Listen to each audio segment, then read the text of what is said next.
In this video, we will show you how to replace your front pads and rotors on this Ford Fusion. You'll have these on each side of your vehicle located behind your front wheels. Let's get into it. Safely raise and support the front of the vehicle, we can start removing the wheel. To remove your wheel, you have 5 19mm lug nuts. We'll get those out of the way and we can remove this.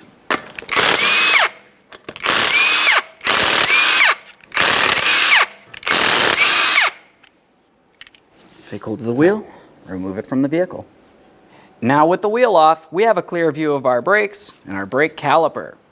The brake caliper, we actually have to push back the piston, which makes its way inside this area. To do that fairly easily, you can use a small pry bar.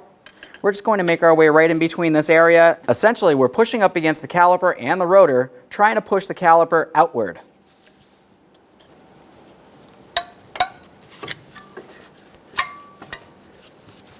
After that's pushed back, we're going to make our way towards the outboard side of the caliper here. You have a metal clip that makes its way from the bracket across the caliper all the way over to the other side of the bracket. We need to release that from this area. Inside of each of these two ports, the metal clip itself has hooked areas that curve in. To remove this, I'll just be using some pliers. We'll grab right along this area. We're going to squeeze and gently shift this out of place. Moving along the rear of the caliper here, you're going to find that you have 2 slider pin ports. Each one of those ports should be protected with a plastic cover. Once you remove that, it exposes a 7mm Allen head slider pin.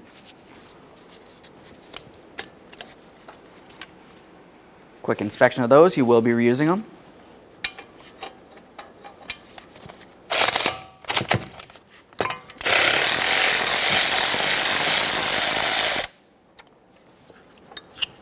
A quick inspection of your slider pin. We will have to clean and lubricate these. For now, just make sure it's not rotted and damaged and set it aside.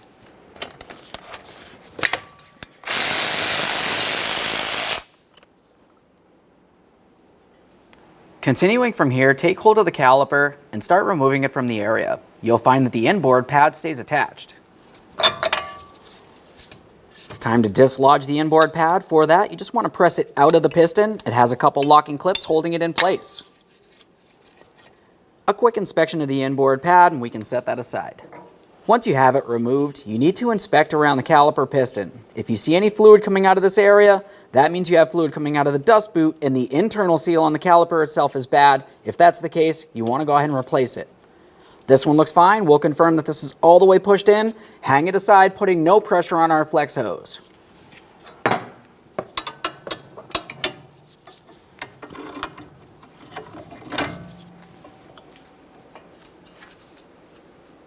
We'll take hold of that left front outer brake pad.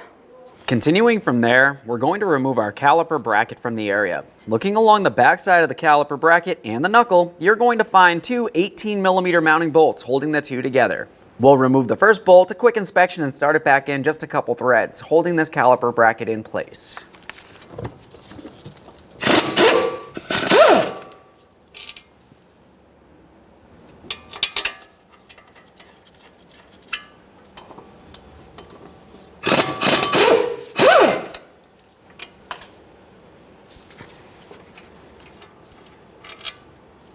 Remove your bracket, set it aside. We will have to clean this in a minute. Take hold of your brake rotor, slide it away from the wheel bearing. There it is, friend. With the brake rotor out of the way, the next thing we need to do is clean the mating surface on our wheel bearing hub. To do this, you can use a wire brush or some sandpaper. Just be very careful not to cause any damage.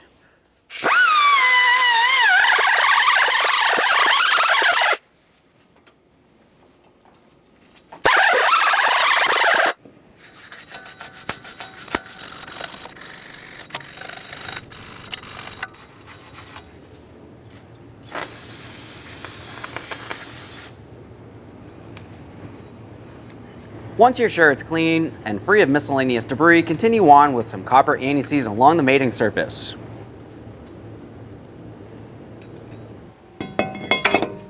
We'll install our brand new brake rotor, hold it in place with one of your original lug nuts. Over on the bench, we're going to pay attention to that caliper bracket. I mentioned that we need to clean it up. The areas that you want to pay attention to are the 4 areas where your pads will sit into. You're going to have 2 areas on each side of the bracket that you have to clean, and we'll make sure we add a tiny bit of lubricant in this area so it doesn't rust afterward.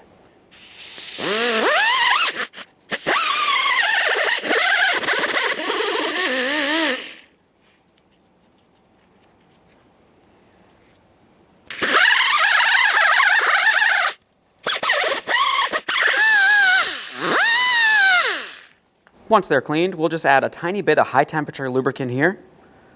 You don't need very much. We'll spread it around with a gloved finger as necessary.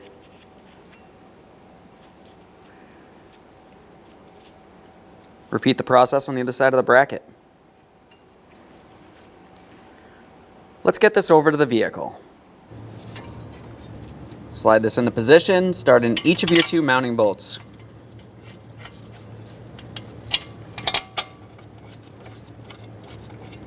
Snug them up, torque those to 122 foot-pounds.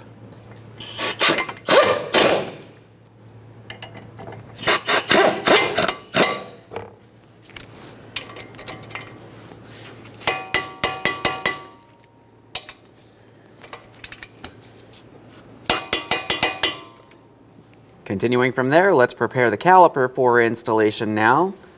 We'll be adding some high temperature lubricant to the piston area right along here. Once you've applied a thin amount there, continue on along the backside of each of the 2 forward or outboard ears. This will help with vibration dampening and noise reduction overall. It's time to install the inboard pad. The inboard pad is the one that has the 3 clips in the center.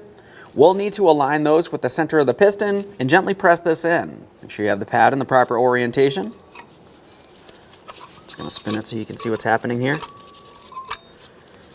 Now this part can be a little bit difficult. You want to be careful for any pinch points as you continue on.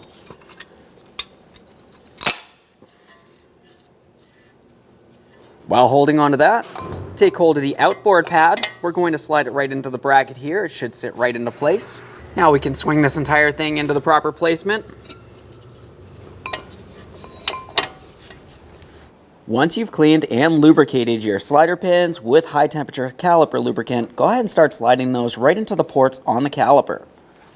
Once you have both of them slid in, we're going to have to align the caliper with the bracket by gently pressing in on the slider pins and rocking this around until you feel them fall into place. Once they have fallen into place, continue on by snugging them up. The torque for each of these is 22 foot-pounds.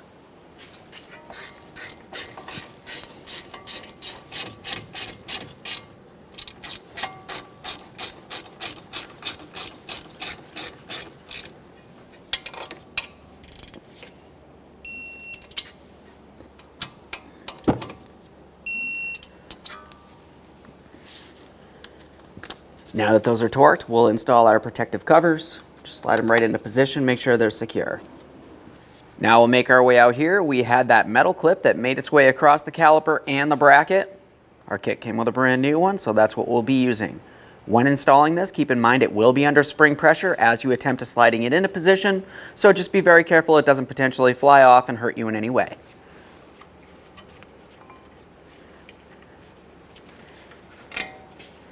As I bring this over, I'm going to attempt to start pressing this in while gently pulling this out and around here. Once it is, we'll continue on by tapping it into position and confirming it's properly secured.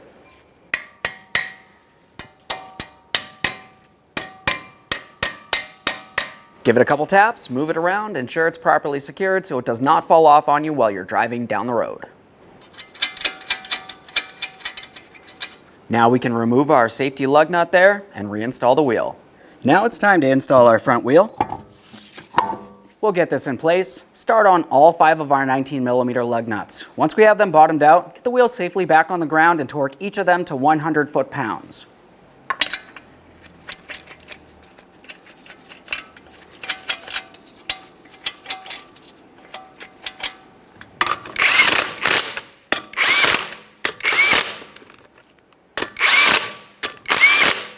With the wheel safely back on the ground, we'll be torquing these in a crisscross manner to 100 foot-pounds.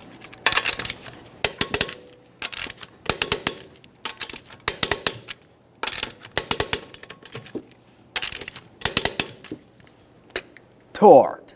Okay, friend, we finished our installation. The process for one side of the vehicle is the exact same thing as the other. Once you've completed that, make your way into the passenger compartment, pump up the brake till it's nice and firm, and then take your vehicle for a road test. Thanks for watching. When only the best will do, demand TRQ. The only company that lets you view before you do. TRQ is committed to offering the highest quality aftermarket auto parts that are engineered for peace of mind. Thanks for using and viewing with TRQ.